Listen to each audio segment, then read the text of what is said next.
क्षेत्रफल लिखे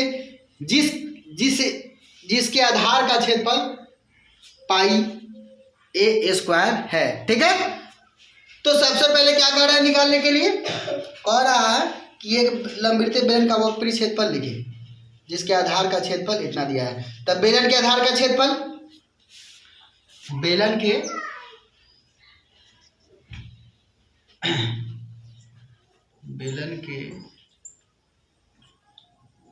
आधार का क्षेत्रफल, बेलन के आधार का क्षेत्रफल क्या होता है, पाई आर स्क्वायर।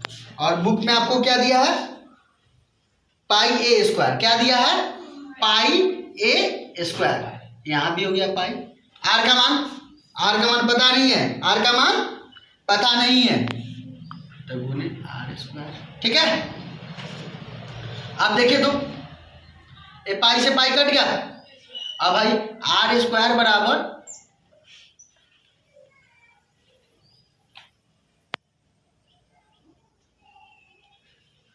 ए स्क्वायर, फिर आर स्क्वायर बराबर रूट चढ़ जाएगा। ठीक है, तो ये हो जाएगा ए गुने ए कॉमन करेंगे तो आर का मान कितना हो गया, आर का मान ए, तो आर का मान ए और ऊंचाई कितना दिया है, बी।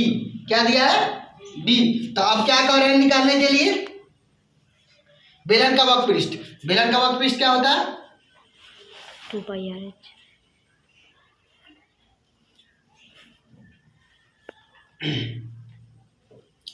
बेलन का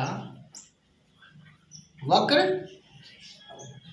पृष्ठ क्षेत्रफल, बेलन का वक्र पृष्ठ 2 पाई आर एच।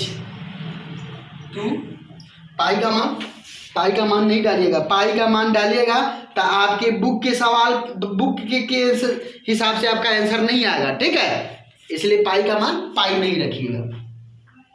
आर का मान कितना है, ए एच का मान कितना है, बी, तो बी डाल देंगे।